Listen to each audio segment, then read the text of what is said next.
Well, here it is. The Erbauer belt sander and disc sander.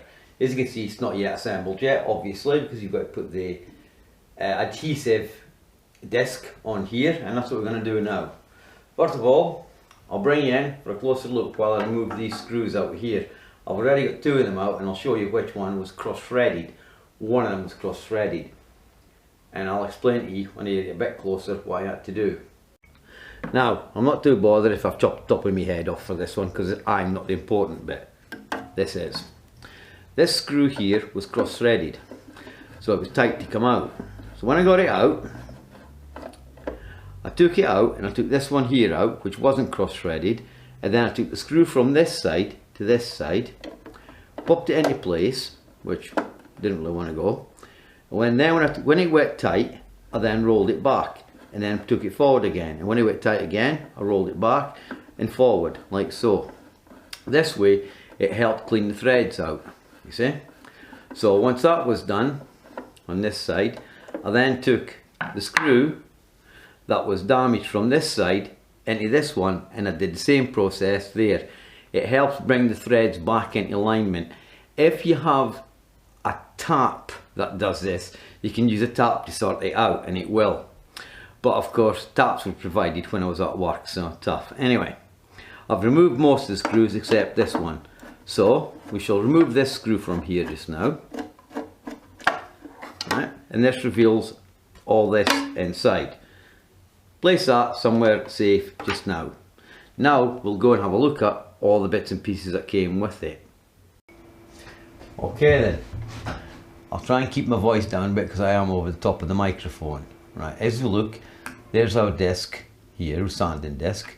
This bit here is the miter guide right inside here. This is the bit that goes on top of the actual belt sander. They call it something, I'm not quite sure what they actually call it. And you put your material when it's the other way up, and you're supposed to help line it up for here. Well, we'll show you that later. This here are the fittings for this bit here. This is a fitting for on top of the belt, so that this piece here can be mounted on the actual belt sander itself in an upright position. This is the spanner that tightens this bit up here. And across here, all over here, these are your mounting brackets, and I laid them all out. This is what you should have. So what you'd do is, you'd mount this onto the bottom bits, and I'll show you where they go later. And these bits, actually, magnetic, go on that bit there, and then with that bit there on next, and then you put the nut on and tighten it up. They're too short, they're no use to me at all actually, so fine. And these are your two Allen keys that you get. This looks like a 4mm, and this looks like about 2mm here. Okay then, so I'll just grab this bit and we'll head off downstairs again. Right, I'm just going to give this a quick spray inside here on these.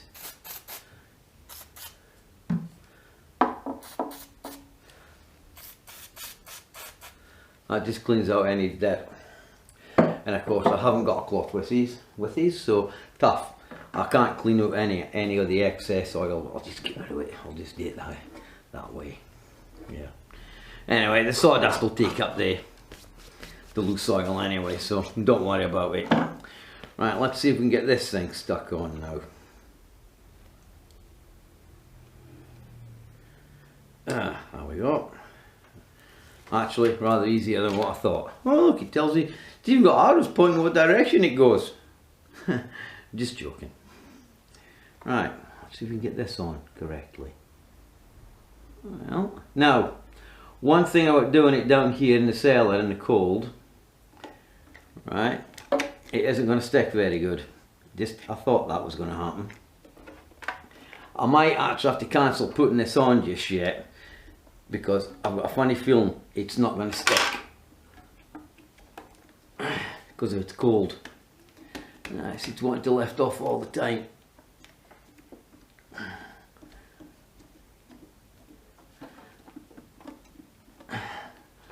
Guard's a bit flimsy too.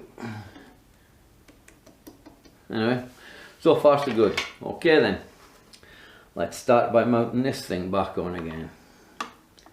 Right.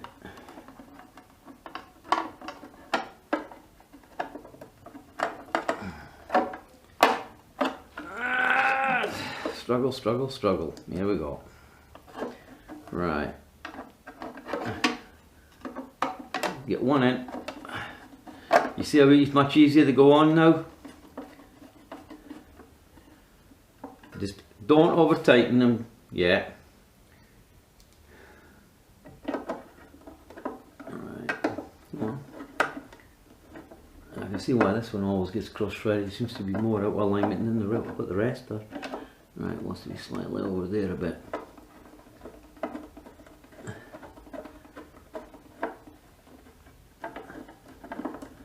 There she goes then, right. It's been a bit stiff, that one. I'll slacken this one off a bit. There we go. Yeah, see. Okay then. Now do the other ones. It's cross-threading.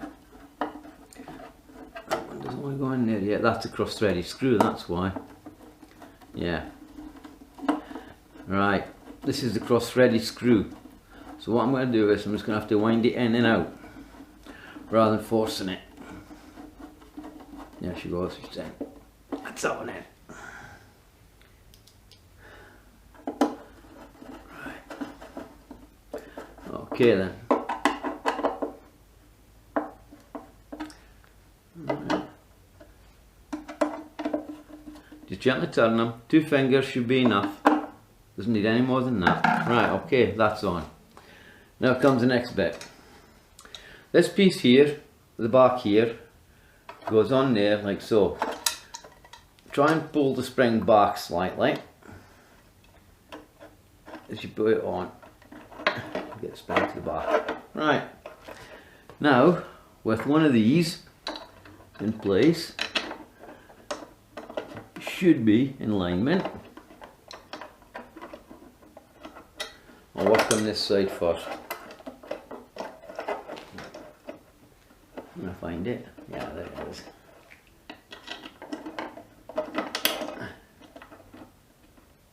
Got it.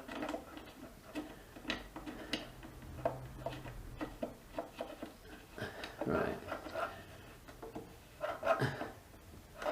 Now this side should be a lot easier to find now.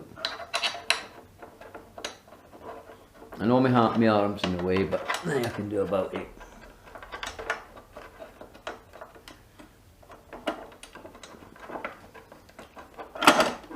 Ah, there we are. Wants to cross thread, so try not to remember and not cross thread it. It's there now. It's very awkward to turn because of this piece here. You need to cross threading it. Ah, hey, nice one, Erbauer. Bit of a mistake for that one. Epic fail, I'm afraid to say, for you lot on that one. It's too fiddly, and it's gonna. There it is. I've got it. No, it seems to be wanting to cross thread. Right, I'm gonna pause this just now. I'm gonna have to have a proper look at it. Right. Okay then. This one here is completely and utterly threaded at an angle like this, and because of this I cannot tighten it up. And of course this one here, this bolt on this side, which was originally on this side, is actually cross-threaded. So it means this side I'm going to have to get a pair of pliers and actually tighten it up properly, but for the time being I'm just leaving it like this. Anyway, you then take this piece here with the washer on it, put the washer on, and this piece is supposed to tighten up on the other one down underneath, which is your miter guide quick release thing. And there's a little red arrow that says 0, so that looks about level to me, and it's past the 0 mark, although you can readjust it.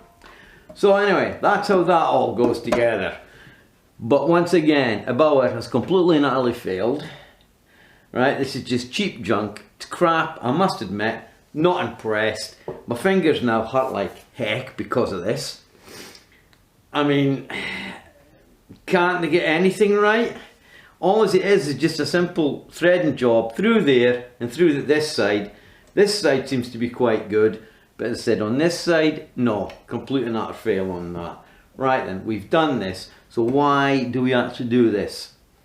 Because now we'd have to take it off now, to actually show you how the next bit goes on, but I'll do the blue bit on the upper bit up here, how that fits on, and that's going to be fun as well. So I'll go away and get the bits for that. Okay, now comes the next messing about bit. We now have to undo this Allen key here. Ugh. Why do you have to undo this one? So we can maybe lift this, hopefully. Watch this, probably undoing the wrong thing. We're going like this, right. There we go. Ooh, there's lovely. Now we maybe not have to open it and lift it as high as this. Yeah, we probably will. Because we now have to slacken these off. Damn, that finger again. Oh. Okay. Undo them. Is it bleeding again? No, it's not. Right. Open up a bit. Same on this side. Huh. Now, hopefully the next bit should be self-explanatory. Let's check that. Whatever there is. Now, let's see if it goes on. This bit slides on here like so. Well, it should do. Yeah. Okay, just the side washers here, just been a pain in the backside. Well, we can turn it out quite a bit further actually. There we are. Same with this side. No, my arm's in the way, you'll just have to live with it for the time being. Right, this piece here goes on this way on, as far as I know. Like so. Try not to have it rubbing on the belt, though. That won't be a very good idea. If it rubs on the belt, you'll wear it out. And you'll wear your belt out pretty quick too. Now, just push this up a bit from this side. There we are.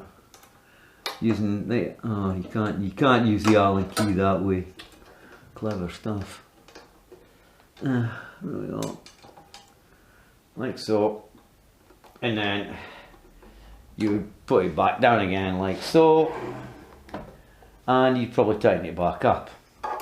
Well, I think you'd tighten it back up. I can't see any point why.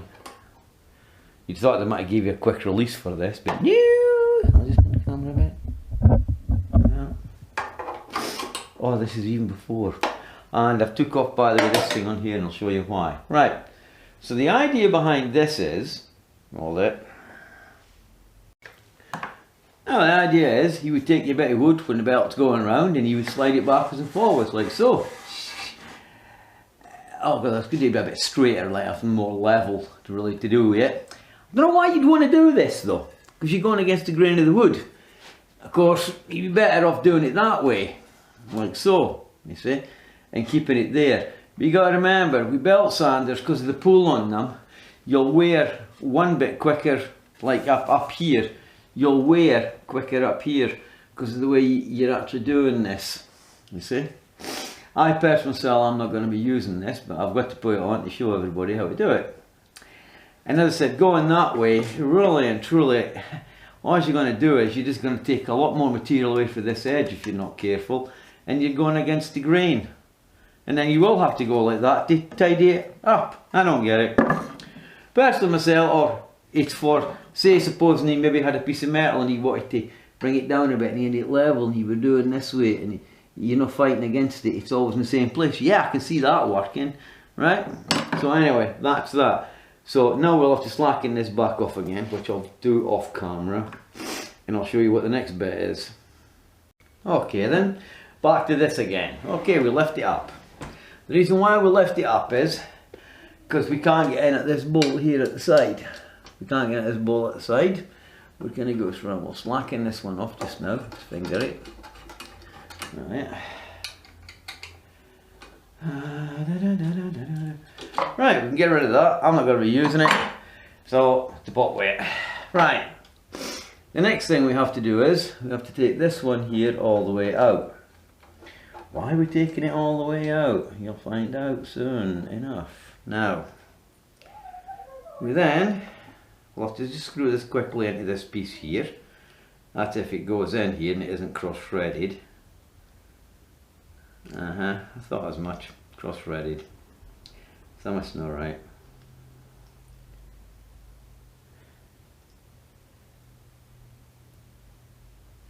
Or maybe I'm mistaking And it's these ones here we use for this. Just bear with us for a second. Ah, right, okay, it's these ones here we use. Okay, it's these ones. Right, you take these ones out and put these ones here in. Clever stuff. So that means these are going to end up getting lost if you're not careful. Right, so we take these ones completely and utterly out. Ah, there we go. Ah, should come out a lot easier than that. Yeah, cross-threaded at the end. Right then. Ooh, got a height readjuster there. Never noticed that. So I need this one out of here now.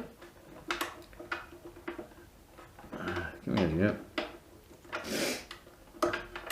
There we go. And these have to be a different size. They are. Right. Now we take a little plinth here. This nice little thing. And we put this one in here like so. Oh, first of all, forgot. Obviously this must be a bigger thread on this side. Yeah. So this one goes on here like so. Okay. And we give it a little tighten with a little spanner. There, that'll do it. So it's getting. This goes through here like this. Like so. Tighten it up.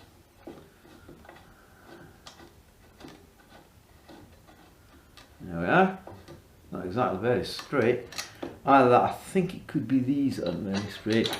Then this one here goes through like this, and eventually find a little hole. There it is.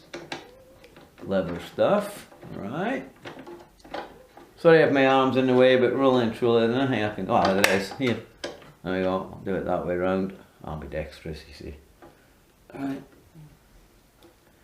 And of course, there's a little arrowy thing here, so obviously we need that other bit, which I've seemed to have lost, which is here.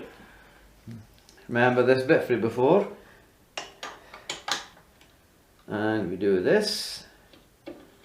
Tighten this up like so. And there you have it, ladies and gentlemen. Belt sander gone. You can round things, you can stick other bits to the bottom of what you would like about. Well, I'm a bit with it, you see. You see, you can do some extreme work now with this if you want. So there you have it. I hope this has been informative on how all this works. Now I'll go away and set it back up again how I want it, and we'll have a quick demonstration on how it works. Okay? Okay. Now it's basically back together again, and I've just noticed these screws don't really want to go all the way in anyway, so fine, they can stay there as far as I'm concerned. This will basically be how I actually have it set up. There's still the slide bit to go on here, which I will get that in a minute. I'm just going to get this stuff laid away for here and just check over some things just to make sure everything's okay, and then we'll have a quick demonstration of the machine actually working. Okay then. Sorry, my mistake, couple of things to show you. Okay then, this bit here either slides on like this. Actually, I must admit, it's actually a little bit better fit. Now again, it's a little bit better fit this than what the DeWalt one is. That for this one here, it's not as loose, it's not as baggy. It's still a lot of movement up and down though, but at least not as bad as that. Anyway, the mounting brackets. The mounting brackets go through here like so, and what you do is with the bolts you drill through. Of course, this is too thick, you need longer bolts to actually do it. So you'd have to get longer bolts to bolt it down onto this, or any work surface that you're using. They just basically go in like that. There you are, job done, you see? Right. The other thing I've got to run through is the actual belt changing. So I'll just quickly run through this with you now. Okay then. Right, belt changing. Once again, we have to do off this. We have to undo this little 5mm Allen key bolt at this side. We have just a little key that we get with it. Then we have to lift it up in the air like so. This piece here just pushes up and lifts off like so, revealing this. There's 4 screws, 2 on this side, 2 on this side. You undo them. Then once you've undone them, slacking them off, it should then lift up in the air like so. And I'm not too happy about this here. This belt looks a bit too close to this. Might have to modify that. I'll look into that before I go any further. Right, switch this machine on. Yeah, actually I'm just going to rub too bad, to be honest with you. And I'll just wear it down. I'll have a look at that. I might have twisted it a little bit, because it shouldn't really be in as far as that, I don't think. I'll look at that. Right then, so you take off your cover. Once you've hit your loosen button, like so. Now I've thrown the Allen key away, clever stuff. Then just lift the whole thing. Oh no, you're going to have to undo this here. Yeah, a bit of an epic fail, because you're going to have to undo this screw here to get this past. Now that's a little bit of a fail. Yeah, the guide thing for the table when it's on here. Crazy, well done Erbauer, cool. You're going to have to undo this bit to get it off, to put your new belt on. And then of course you tension it up, right? This bit should, in theory, just clip back on again. Yeah, sure thing, yeah it does there, no problem. Right. Yeah it does. No it doesn't, yes it does. On, yeah that's it, bit apart. Push it back down again, switch your machine on, and you'd have to use the readjuster here at the side, which is quite easy just to turn, no problem, to get the belt to centralise into place. I'll go in and I'm going to check this plate on this to see how bad it actually is. I'll get somebody to get that screwdriver back again. I checked it, it was a bit bent. It's very easy to straighten again. I just did that, straighten back up again. So I'll get this fitted now. It's quite easy to fit back on actually. It just fits like this, onto place like that. You push it down into place and that's it. It tightly screws up. But these are more like a PH1 screw rather than what I've been using. My son had problems on the other side when he was trying to undo them, okay? And I said, no, you gotta push hard. Okay, I'll get this thing fitted back up and then we can have a demonstration on how it works.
Itself is relatively quiet. It's just that I had it hooked up to the shop vac. That was the problem. As I said, the machine itself is relatively quiet. It doesn't make a lot of noise. And this was one of the other reasons why I wanted to change it. Because I can now use this after 8 o'clock at night and it won't annoy anybody because it is a lot quieter. Unfortunately, most of the noise now comes off the shop vac now. it's the noisy thing, and you can't really quieten them down. But however, you've seen it working. You've seen the part I had trying to get it all sorted out. These are absolutely ridiculous. These, bit of a fail in my book, but well, I suppose you can see you got what you paid for. I mean, £119. I'm a bit disappointed in these actually. I thought they might have been better, but that will be the way I'm using it, like this, just straight on like this. I'm not bothered about the rest. This I will use because I do find it very handy. So there you have it, the Erbauer. You've seen it working. I've showed you how to set it up. I've showed you how to change belts on it and everything. So the channel's called Little Milto. I'm called Milton. Subscribe if you want. Thumbs up, thumbs down. Leave some comments below if you want. And here it is, the Erbauer, built up and in working use now. Okay, good night and thank you very much for watching.